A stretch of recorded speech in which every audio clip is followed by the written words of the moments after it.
Jai Hind to all of you. Hello and welcome to Raj Malhotra's IAS. So, the 6th of December every year is, observed as the Mahaparinirvan Divas. That is to pay tributes to the father or the architect of the Indian Constitution, Dr. B.R. Ambedkar. So, let's just discuss some of the interesting facts. We have, all the dignitaries across India paying their tributes to the architect or the father of the Indian Constitution, and in this video we are going to look at what exactly is Mahaparinirvan Divas and how is Dr. Ambedkar related to it, what have been the contributions of this great legal luminary in the making of the Indian Constitution and a host of other things, right? So first things first, when we talk about the Mahaparinirvan Divas, the term coming from the Buddhist fold, it is observed every year on the 6th of December, right? That is the death anniversary to commemorate the death anniversary of Dr. B.R. Ambedkar.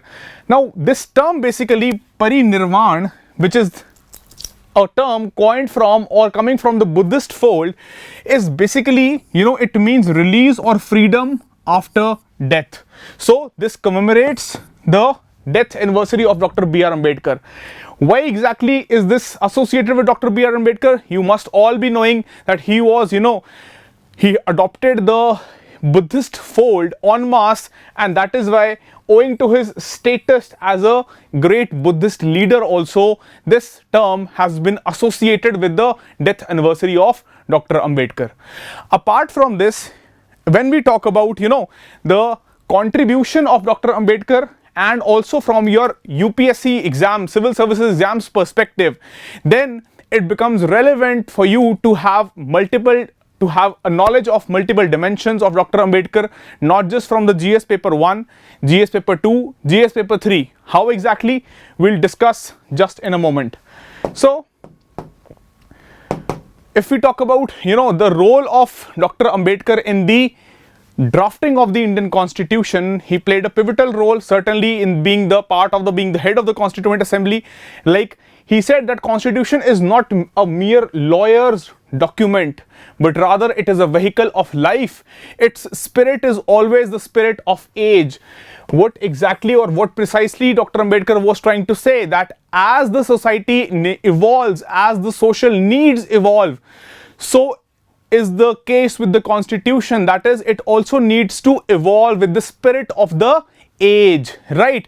Apart from that, he said, our battle not for wealth nor for power, but is a battle for the freedom, for reclamation of human personality. That is related to your GS syllabus, which relates to social justice as well, right? So you can use Dr. Ambedkar's ideas, his quotes all across your GS paper 1, 2, 3 and 4.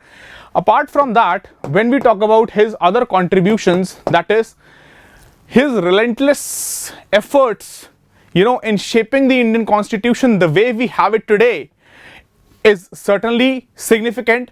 Apart from that, he also played a great role for getting the justice done for the deprived people, the ones who had faced what? Historical wrongs, right? So those sections of the society who were backward, they had always the support, they always had the back of Dr. Bhimrao Ambedkar.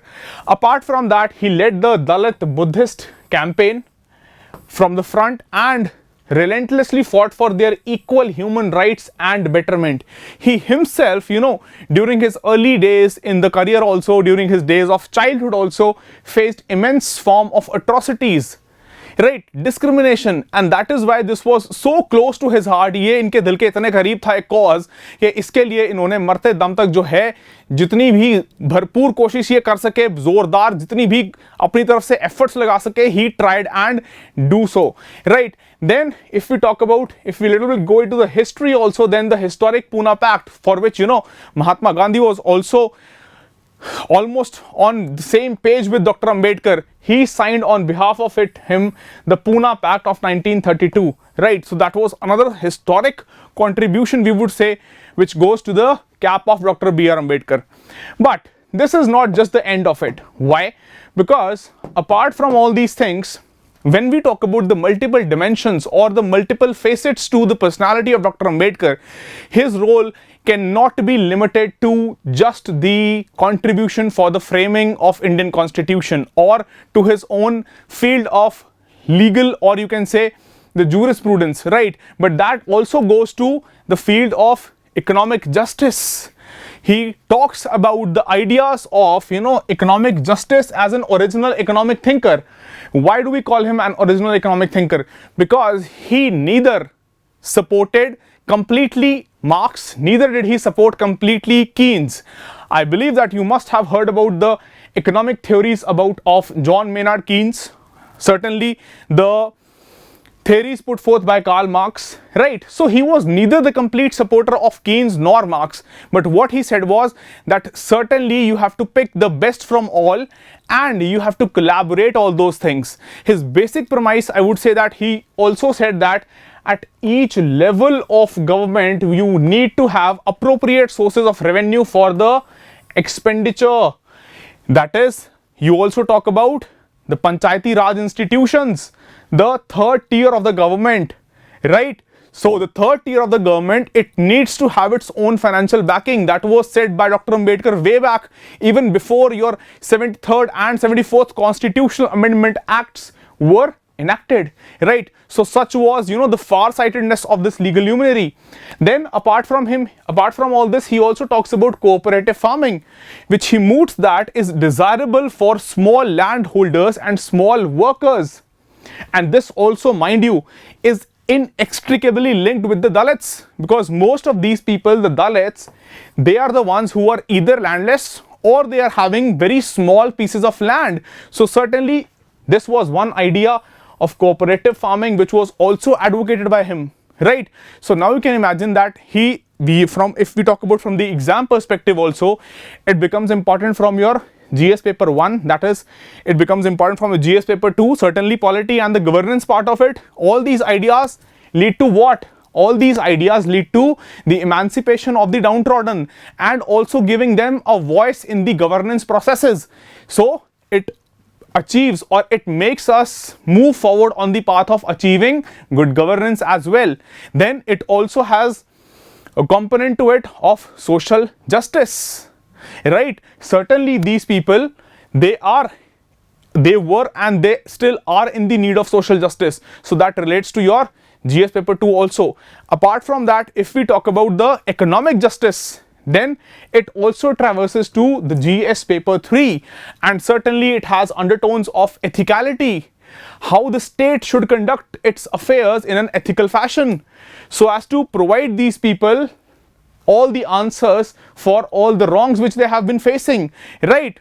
And apart from all these things, when we try to conclude, or when we try to move to the futuristic aspect of governance, then we say that certainly in this era of global climate change, when we try to reinvent, or we try to take a look at the ideas put forth by Ambedkar back in the day, then certainly a creative development of Ambedkar's ideas can necessarily, or can definitely give us an insight as to how we can ensure that sustainable development can be made possible and we can have more egalitarian models of economic activity. See, ultimately it is all about taking your people together, and not just taking your people together but also taking the Mother Earth, that is the nature, together, because that is what is all sustainable development all about, right? So certainly you can link this with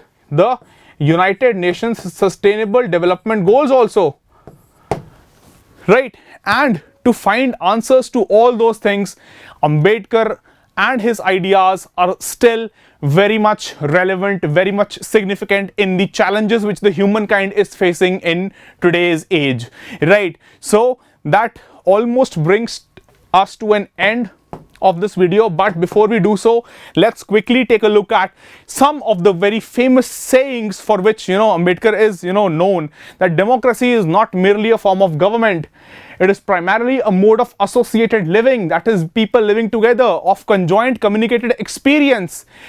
It is essentially an attitude of respect and reverence towards your fellow men or your fellow human beings, right?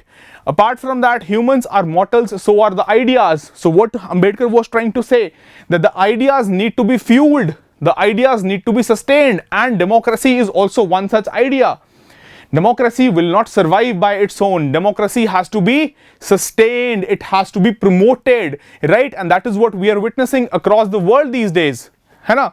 फिर इसके साथ साथ what he said that I measure the progress of community by the degree of progress which women have achieved, right? So all these were some, great ideas, great thoughts put forth by such a luminary, such a statesman of the status of Dr. Ambedkar, right? So I believe this video will give you much help in all across your GS papers 1, 2, 3, 4. We have discussed all of them, how they are very much linked to some of all of the components, rather I would say, right across your papers and also in your ethics paper, right? So that is all from my side. Be educated, be organized and be agitated. Jai Hind, stay well, and I'll see you soon.